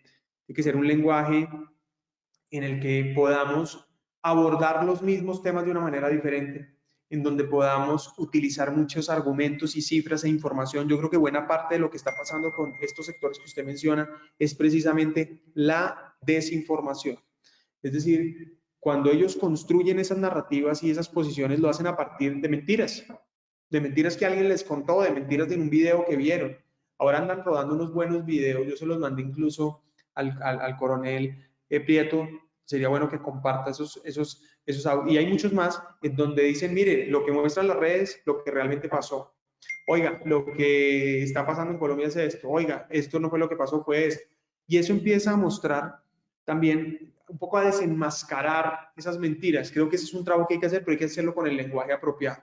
Y como digo yo, hay que hacerlo con un lenguaje moderado, sensato y proactivo. Y eso me lleva a un siguiente punto, ya lo mencioné y lo vuelvo a repetir. Creo yo, Carlos, que tenemos que entender que ser radicales no sirve. Ser firmes, sí. Una persona firme no negocia las convicciones. Una persona firme persigue un propósito, no se rinde. Una persona firme es disciplinada. Una persona firme es una persona coherente, pero una persona radical probablemente ya no. Y una persona radical es y tristemente nos han agrupado a nosotros estas narrativas y estos sectores radicales, ahí sí, en que nosotros somos completamente y absolutamente radicales y desconsiderados con cualquier otro tipo de argumento. Entonces, mire usted, hace poco estuve en una tertulia, o no una tertulia, en una clase en una universidad aquí de Bogotá, y era una clase pequeña, y yo siempre trato de tener una interacción permanente con los estudiantes, y al final una estudiante me dijo, Miguel, yo no pensé que me fuera a encontrar lo que me encontré con usted. Yo tenía una visión completamente diferente de usted, y si bien no coincidimos en algunas cosas, creo que usted no es lo que la gente dice, o los que no me quieren, obviamente, dicen, porque a uno lo empacan de una vez, y ese es el problema del que tenemos hoy en Colombia, es que uno lo empacan, ¿no? Oiga, usted está en tal partido, ya es tal cosa. No importa si hay gente buena o mala o regular en el partido, o hay matices, por estar ahí tal cosa. Como usted está en ese partido y entonces es hombre o no sé qué, piensa esto. Como usted tiene este color de piel, piensa lo otro. Como usted vive en no sé dónde, como usted tiene tal apellido, piensa esto. Y a uno lo van empaquetando, y ese empaquetamiento es lo que va generando polarización, va generando radicalismos, va profundizando la violencia y el odio del que ellos, esos sectores que ya mencioné, viven y progresan. Mientras que nosotros necesitamos desvirtuarlo. Es más difícil, por eso es largo, porque es que ese proceso de construcción es mucho más largo, en donde tenemos que empezar a reconstruir esos vínculos de confianza, esa información, incluso a recontar la historia, porque hoy tristemente la historia ya no la están contando como fue, ¿no? Y ahí también hay una responsabilidad. Entonces digo yo, creo, no, sin tener la solución absoluta, que quisiera tenerla o la respuesta absoluta, creo que doy algunas luces de cómo podemos recautivar o reenamorar o incluso llegar a unos sectores que hoy no nos quieren oír. Y finalmente, con tolerancia. Lo que otros no quieren dejar hacer con nosotros, nosotros lo tenemos que hacer con ellos. Nosotros no podemos vetar a la gente, no podemos censurar, tenemos que defender, vuelvo a repito, la libertad. Y yo creo que hay valores como la libertad que un joven defiende.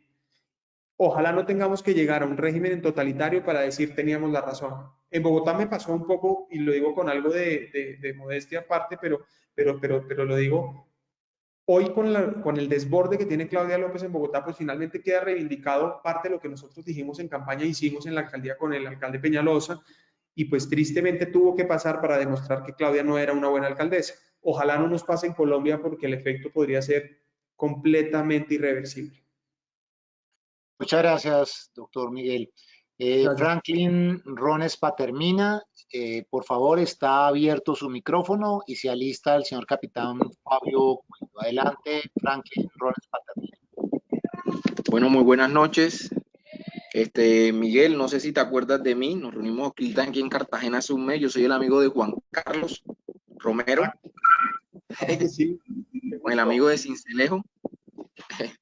¿Sí te acuerdas? Bueno, pues me llamó la atención porque no sé si ahorita que estuvimos compartiendo acá en Cartagena yo te comenté que yo también fui militar, yo estuve en el ejército, de la cual siento un orgullo todo por lo que es las fuerzas militares y por lo cual también hago un trabajo con víctimas militares. Quiero saber en tu agenda o en tu plan de trabajo a seguir, de pronto has pensado o de pronto manejándote tú en estas relaciones militares, en esas víctimas militares que hay veces que son olvidadas después que caen en un campo minado, después que pierden la vista, un brazo. Entonces, me gustaría saber, porque yo soy el revisor fiscal de una asociación de víctimas militares. Por eso Juan Carlos ahí te lo decía, que no, que este es un uribista a morir. O sea, sí lo soy, y más por convicción, porque vi el dolor y ver militares al lado de uno, destrozados, eso duele. Entonces, en mi profesión estoy ayudando a una asociación de víctimas, entonces me gustaría saber qué perspectiva tienes tú o qué trabajo se puede hacer desde tu cargo para de pronto ayudar a muchos de ellos que son pues realmente olvidados después que pasa algo trágico. Y lo otro que me gustaría que supieras, no sé por qué, para que te lleve esta inquietud, porque es para que te la lleve, porque hay veces que uno mismo como militar toca la misma puerta de las fuerzas militares y son las primeras puertas que se cierran para ayudar a aquellos mismos militares que en su momento dieron su vida, pues y todavía la están dando, pues porque quedaron vivos, tocando la puerta para una ayuda para muchos de esos militares que la necesitan. Entonces quería escuchar si de pronto hay cosas, me gustaría que te la llevaras, la meditaras y tuvieras en cuenta esas personas y ese grupo en especial. Gracias, Franklin. Claro que me acuerdo. Nos conocimos ahí con el amigo otro de Cincelejo, pero bueno, en todo caso, Franklin, gracias por acompañarnos hoy y gracias por esa pregunta. Yo, digamos, frente al tema de víctimas, haría una primera reflexión y es precisamente una víctima, un militar, un policía, cualquier otro, digamos, un miembro de alguna de las Fuerzas Armadas, tiene algún tipo de lesión o incluso es asesinado, pues es igual de víctima a cualquier otra víctima. Es decir, hoy hemos visto, como dije al comienzo, que hay unos discursos selectivos, reconocen unas víctimas y no reconocen otras. Yo creo que ahí hay que hacer un trabajo importante, primero. Segundo, como candidato a la alcaldía propuse incluso programas focalizados para el tema de víctimas también y familias de miembros de la fuerza pública, porque desafortunadamente es como si la responsabilidad absoluta fuera del ejército, de la armada, de la fuerza aérea o de la policía y no también de las autoridades locales. Entonces creo que ahí hay que hacer un esfuerzo y hay que buscar generar programas exclusivamente dirigidos también focalizados sociales para las víctimas. Y me voy con tu preocupación, yo lo entiendo perfectamente y es buena parte de la respuesta que di antes y es el valor que tienen no solamente esas personas que prestaron ese servicio, sino sus familias que han hecho un sacrificio gigantesco. Y una cosa que no quisiera dejar pasar, lo preguntó Omar cuando me preguntó por educación, hizo un comentario de subsidios que acabo de recordar que no quisiera dejar pasar, y es que bienvenidos los subsidios focalizados, los que no son universales, bienvenidos los subsidios que no son para siempre, sino que tienen una condición de temporalidad, bienvenidos aquellos que generan una condición o es una transferencia condicionada que genera una acción que además va a generar, por ejemplo, hay muchos países que le pagan a los papás para que los niños vayan al colegio. Bueno, eventualmente eso tiene un impacto gigantesco en la sociedad, pero hay una transferencia condicionada o es focalizado o es temporal y no es, digamos, permanente, etcétera, etcétera. pero sin duda no podemos cometer el error de pensar que aquí todo tiene que ser subsidio. No lo podemos hacer. Eso es precisamente lo que quieren estos sectores totalitarios y radicales que quieren generar dependencia en el Estado. Mi preocupación absoluta es generación de empleo. Todo aquel que tiene un empleo es una persona que progresa, que tiene oportunidades, que piensa diferente.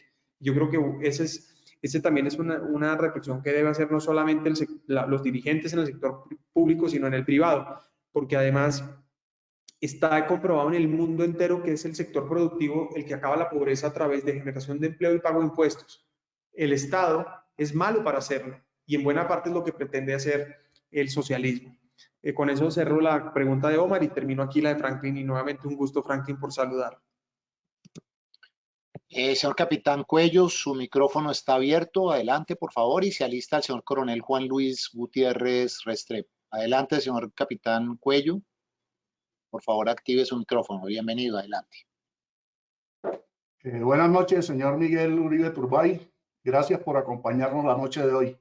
El presidente Julio César Turbay me entregó la espada de grado de teniente de corbeta en diciembre de 1978 en el campo de paradas de la Escuela Naval de Cartagena. Primero, saludarlo, querido capitán. Primero, el tema de la pandemia, en que he escrito varios blogs en el tiempo. Las autoridades o algunas insisten en que los ciudadanos son los únicos responsables de los contagios. Creo que esa actitud de volver malo al ciudadano no es constructiva, en especial cuando no se da buen ejemplo. A nivel distrital y nacional, muchas entidades no atienden o atienden mal de manera virtual, obligando a los ciudadanos a desplazarse innecesariamente. Curiosamente, quienes más obligan son los entes de salud. Se han mostrado aglomeraciones para citas y vacunación, etc. Pero tampoco se le exige a las empresas del gobierno ni privadas que ayuden a no forzarnos a salir. Segundo tema, creo que esta oportunidad puede ser de aprendizaje para ambos. Quiero realimentarlo de por qué no voté por usted para la alcaldía. Claro que tampoco voté por Claudia López. Y en un blog está la razón. No voté principalmente por voto castigo a Peñalosa. Para mí fue imperdonable que Peñalosa en 2 gobiernos en Bogotá no hubiera hecho el metro. El manejo de la movilidad para mi concepto no fue bueno.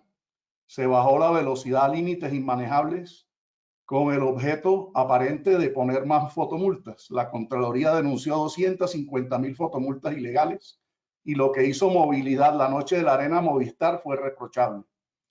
Porque para mí el ejemplo del gobierno, sea distrital o nacional, es fundamental para tener la confianza de los ciudadanos. El tema de movilidad en mi concepto con Peñalosa fue grave. Uno, ya le daba miedo tener carro con impuestos, seguros y multas. Ahora que va para el Congreso, es fundamental que cuando se coloquen impuestos, primero se analicen las consecuencias de los mismos y luego qué tantos impuestos pueden pagar los ciudadanos. En el caso de la ciudad, los prediales están obligando a personas a vender la casa de toda la vida, tenerse que mudar por no poder pagar prediales y valorización. No puede ser lógico el planear un predial al planear un predial. Entre la alcaldía de Petro y la de Peñalosa, el predial se triplicó su precio. Entre la actualización catastral y el mismo aumento del predial, y peor para los que quedaron por una oportunidad en el estrato equivocado. Es esencial, ahora que va a estar en el Congreso, por favor, tenga en mente la capacidad de pago de los colombianos. Por último, que hasta el momento está desbordado. Por último, es bueno que hoy que vuelve la violencia a las calles de Colombia, mire el trabajo que hacen las Fuerzas Armadas, que se van a su casa si pueden, después que el último violento se retira. Y debe estar en su puesto antes que llegue el primero. Y más intenso aún es en combate o en patrullaje en el campo o en el mar. Para cuando piensen en el Congreso en afectar con políticas de Estado a los retirados, que durante 30 o más años hicieron eso. Esperamos tener en usted un aliado en el Congreso. Éxitos en su carrera al mismo. Gracias, capitán. Bueno, lo primero es que ya me castigó una vez con el voto, ojalá no me vuelva a castigar otra vez. Ahora, de pronto, en estas me dé la oportunidad. Pero el tema es el siguiente. Pues ya he mencionado, voy a comenzar en el último punto que usted menciona, y es el apoyo conmigo, sin duda. Las fuerzas militares, sus familias y la reserva tienen un aliado. No solamente por lo que mencioné, incluso usted que conoció a mi abuelo, sino además porque durante mi vida pública lo he hecho coherentemente. Yo no soy un político vergonzante, yo soy un político coherente, yo soy un político que dice las cosas de frente. Es más, en buena parte ese castigo que usted me aplicó porque no le parecía bien Peñalosa, en buena parte mucha gente me decía, oiga, desvincúlese de Peñalosa.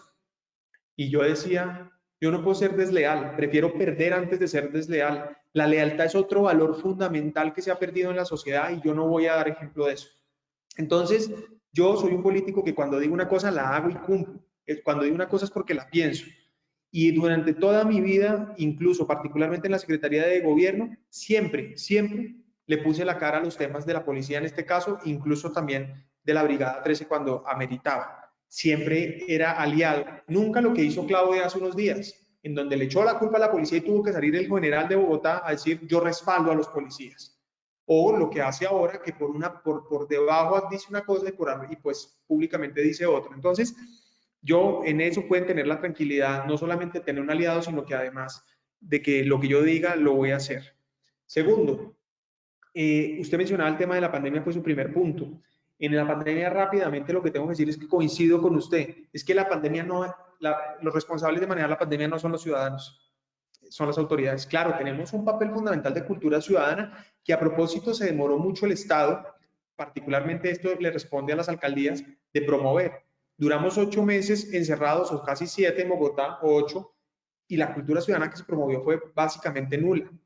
Además de que no hubo capacidad instalada, no se mejoró la capacidad instalada, no se aumentó la capacidad en el tema de salud, hubo problemas en la compra de ventiladores y UCIs por cuenta de la alcaldía, los que tuvieron fue gracias al gobierno nacional y al sector privado.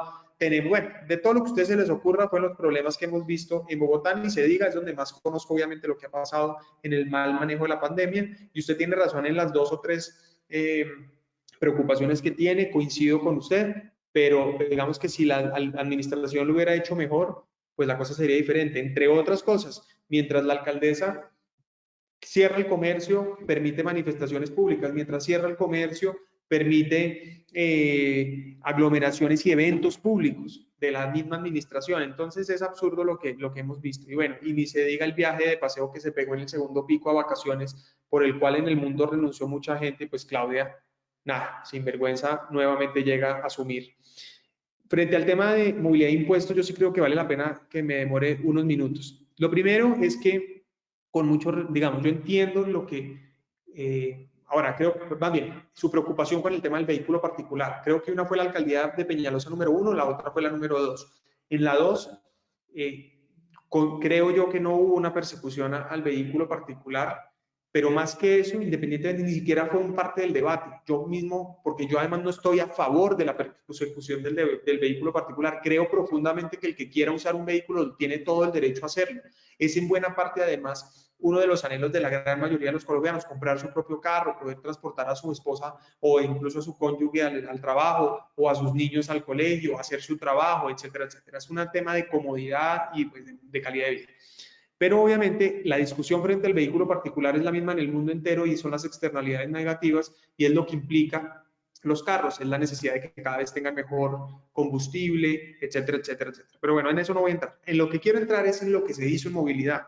Yo entiendo la molestia por el tema de las multas y de la velocidad, pero digamos, el tema de las multas pues más tarde que temprano, pero se corrigió. Pero el tema de fondo es que se hizo mucho por la movilidad. Nunca antes habíamos tenido las obras de vías que hubo en los últimos 4 años.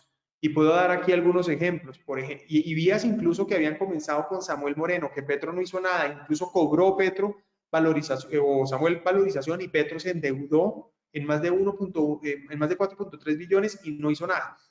Entonces, por ejemplo, podría hablar de la Tintal Alsacia, una de las más importantes que empezó en Suba, pues la avenida Suba, por ejemplo, la Tabor en Suba, la 183 en Usaquén, la novena, la Sirena de la séptima, que es la 153, se terminó de séptima a novena y se empezó a construir de novena autopista. Se estaba haciendo varias ampliaciones, el puente de la 63 con NQS, la ampliación de la Caracas al sur, desde Molinos hasta el Portal y quedó financiada el Portal hasta Yomasa. La construcción ahora le tocó adjudicarla a Claudia López, pero finalmente se hizo todo el proceso de la reconstrucción de la Cali y la 68 en la administración nuestra. Es decir, los accesos, todos los accesos a la ciudad, la vía La Calera quedó diseñada. Claudia López ya dijo que no la quería hacer, yo prometí que la iba a hacer, pero quedó diseñada. La autopista norte, la ampliación a 10 carriles, la calle 13. Mientras Claudia López nos zampó un bicicarril improvisado y acabó la productividad y la velocidad y ahí sí todo, nosotros dejamos casi financiado y completamente diseñado un proyecto de, además de 14 carriles, transporte público, ciclorruta y espacio público. Es decir, había una revolución en infraestructura vial para mejorar, entre otras, la velocidad, la calidad de movilidad, reducir el tiempo de trayectos, etcétera, etcétera. Y pues se hizo todas las mejoras posibles en el transporte público que hoy rige en Bogotá, que es el Transmilenio, o el mayoritario que es Transmilenio. Se hicieron todas las mejoras en el SITP para traer buses eléctricos, pero además mejores buses. Y por último, se hizo todo lo posible para dejar el metro. Cuando usted dice que es que no hizo el metro en esta alcaldía, que es la que conozco, pues yo respetuosamente le digo, capitán, se hizo todo lo posible para dejarlo listo y se dejó. Por primera vez en la historia de Bogotá está financiado el 100% del metro. Eso no lo hizo ningún otro que la alcaldía de Enrique Peñalosa. Segundo, se dejaron todos los estudios, todos los esquemas para hacerlo. Obviamente, ¿qué pasa? Que el metro se ha convertido en el caballito de batalla de unos sectores que malgobernaron Bogotá, que no lo hicieron y tampoco lo quieren dejar hacer, porque mientras no lo hagan, tienen discurso. Mientras nosotros lo hagamos, pues evidentemente se les acaba el discurso. Lo atacaron durante 4 años, le pusieron todas las demandas del mundo. Incluso Claudia López lo demandó como candidata. Incluso Claudia López apenas llega, cambia unos conceptos de la Secretaría de Planeación y gracias a esos conceptos se suspendieron obras del metro. Entonces, la misma alcaldesa, ¿no? Pegándose tiros en el pie. Entonces, yo entiendo el malestar porque es el mismo que yo siento, porque es además parte de lo que nosotros proponíamos y propusimos como valor agregado en la campaña. Entonces, el metro, pues no lo tenemos hoy, pero finalmente la única posibilidad real de tener la primera línea de metro se consolidó en la alcaldía en la que yo estuve. Y por último, en el tema de impuestos, solo un comentario frente al predial.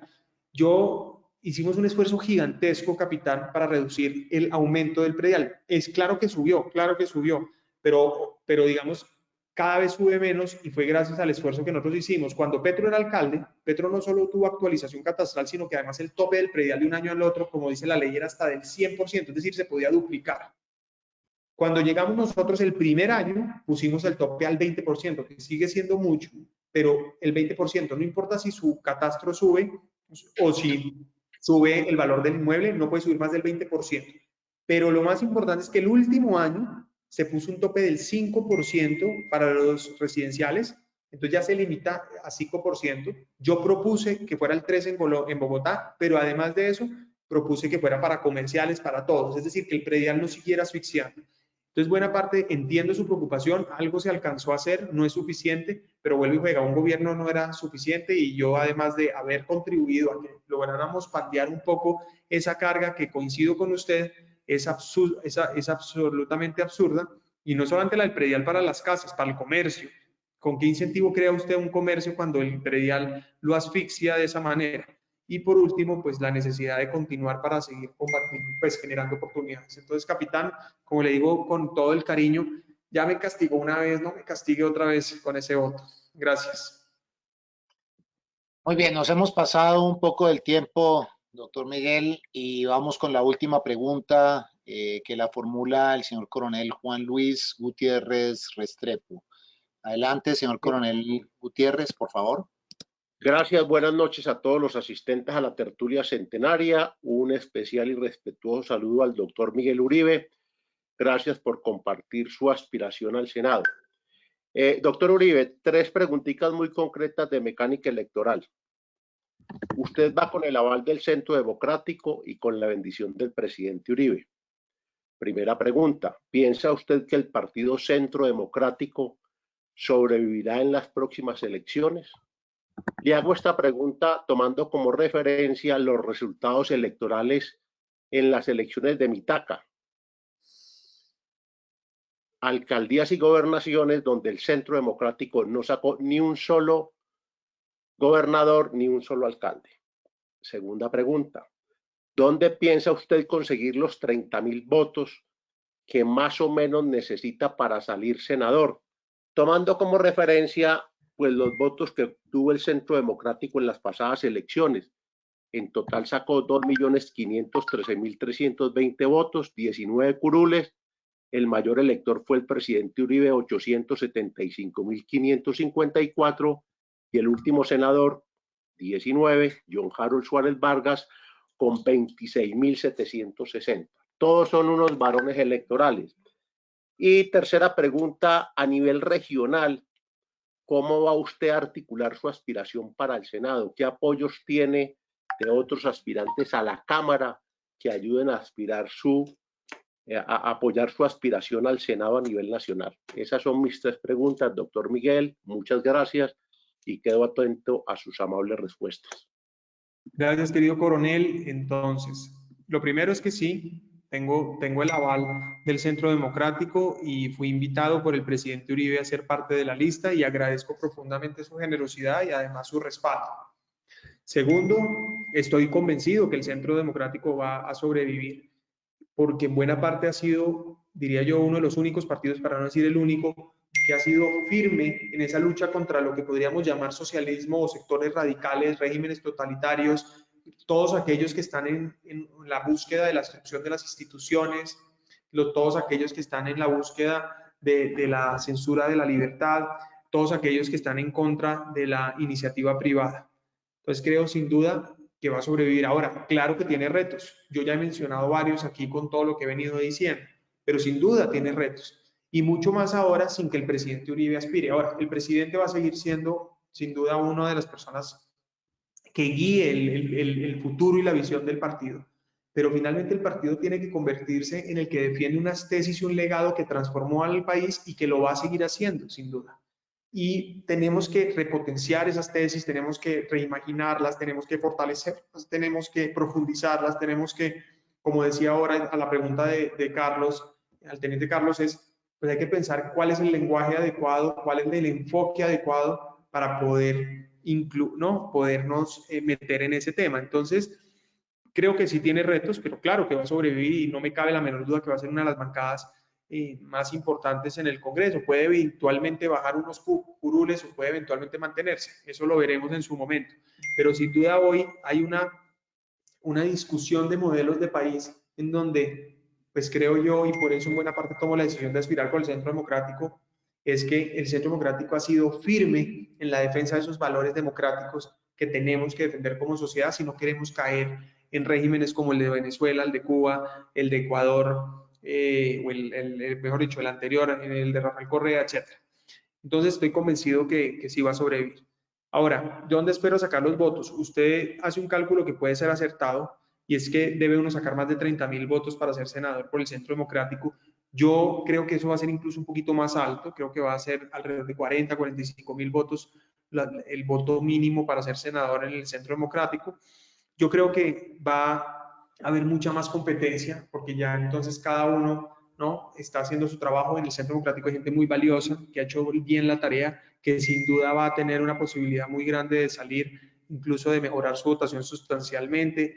Hay gente leal, gente berraca, gente trabajadora que ha dado peleas muy importantes para el país y creo que eso va a hacer que el voto mínimo suba. ¿Dónde aspiro yo? Yo aspiro a sacarlo, pues primero de todo el país, espero tener amigos que nos acompañen, pero particularmente, sin duda, pensaría uno que en Bogotá podemos hacer un trabajo importante. Finalmente Bogotá no tiene senador. Las ciudades colombianas no tienen senador, como lo mencioné en algún punto en la pregunta, en una de las preguntas, creo que en la del coronel Vivas, pero Bogotá no tiene senador. Bogotá no tiene un doliente en el Senado y es fundamental que lo haya. Y probablemente un senador pensando, haciéndole control a la alcaldesa, haciéndole seguimiento a la alcaldesa, veeduría a la alcaldesa, propuestas para la alcaldesa, pues es fundamental. Y pues no pude ser alcalde, espero algún día que los bogotanos me den esa oportunidad, creo que puedo ser útil y lo haré con todo el gusto y todo el compromiso, pero en el Senado haré todo un trabajo para darle la oportunidad también a que Bogotá tenga una representación que exija recursos, que exija políticas públicas para Bogotá, que mejore los programas sociales para la ciudad, etcétera, etcétera, los apoyos para las empresas de la ciudad. Pero no solo para Bogotá, sino también para Cundinamarca, donde Bogotá y Cundinamarca son fundamentales en ese desarrollo y donde no se pueden entender independientes. Entonces he hecho un trabajo grande en Cundinamarca, en Bogotá y en Cundinamarca voy a tener candidatos a la Cámara que me están apoyando y yo a ellos. Estoy haciendo un trabajo muy importante en Antioquia. Mi familia paterna es de Antioquia, tengo un vínculo muy especial con los antioqueños y particularmente con Medellín, en donde también voy a tener una fórmula a la Cámara, en donde vamos a hacer un trabajo muy especial y particularmente también allá hay que poder alertar sobre los riesgos del gobierno local que tienen. El alcalde actual está llevando a Medellín a esa división y esa polarización que Petro profundizó en Bogotá y que en buena parte nos tiene hoy en muchos problemas en la ciudad, a esa desinstitucionalización de las empresas, pues lo que ha pasado con EPM es gravísimo, etcétera. Entonces vamos a hacer un trabajo muy fuerte en Antioquia. Tengo un trabajo muy interesante y pues ya a partir de esto he venido un poco gracias a los amigos que me han convocado. Entonces en Norte de Santander vamos a hacer un trabajo muy fuerte, en Casanare y en Arauca. En Valle del Cauca he empezado a hacer un trabajo y bueno, ahí voy. Obviamente esto no es fácil, yo pues yo no me confío nunca, pero soy optimista que hay un espacio para jóvenes como yo, sin rabo de paja, con ganas de hacer bien las cosas, con absoluta transparencia, con argumentos, con cifras, con estudio, con una cultura de excelencia para hacer bien las cosas. Y bueno, creo que hay una oportunidad para dar una nueva alternativa a quienes no somos de izquierda.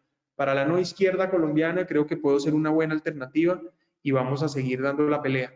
Y por último, no, esa era su última pregunta, coronel. Entonces, creo que con eso le respondo sus preguntas de mecánica electoral, como usted dice. Al final, yo diría que mi prioridad para conseguir el apoyo de los ciudadanos es poder ofrecerles soluciones reales en el Senado. Y eso es lo que voy a hacer, eso fue lo que les mencioné durante esta charla, la vocación y el interés que tengo. Y conmigo en el Senado, pues, no solo ustedes particularmente van a tener un aliado, sino en general muchos sectores van a tener un aliado para trabajar por el país que queremos y un mejor país para nosotros y sin duda para nuestros hijos. Doctor Miguel, muchas gracias por sus respuestas. De igual manera, muchas gracias a todas las personas que intervinieron. Una disculpa a quienes aún tienen allí su mano levantada o han hecho preguntas en el chat, pero consecuentes con esta promesa de cumplimiento en términos de horario y, por supuesto, por respeto también al doctor Miguel Uribe, vamos a cerrar la sesión de preguntas, no sin antes agradecerle a él y a todos ustedes el que nuevamente nos han acompañado en esta tertulia centenaria número 71. Adelante, señor Coronel Prieto. Doctor Miguel, un agradecimiento muy especial en nombre de los organizadores de la tertulia por habernos regalado este espacio. Igualmente, en nombre de los veteranos de la Fuerza Pública que cada semana nos acompañan. Para nosotros fue muy gratificante tener la oportunidad de conocer sus puntos de vista sobre los temas tratados y saber que va a tener aspiraciones para la próxima contienda política. Pues nos complace ver a un político joven que esperamos que pueda hacer algo por este país tan maltratado por la clase dirigente desafortunadamente durante los últimos años. Un agradecimiento muy especial, una feliz noche. Gracias, querido coronel, teniente, un abrazo a todos. Gracias por la invitación. Muchas gracias, doctor Miguel. A todos muy buenas noches y por favor no recuerden que nuestros policías y soldados están en la noche de hoy defendiendo nuestra libertad, controlando el orden público y por ello seguramente oraremos esta noche para que su integridad no sea afectada. A todos ustedes cuídense mucho y nos vemos en 8 días nuevamente en otra tertulia centenaria. Muchísimas gracias.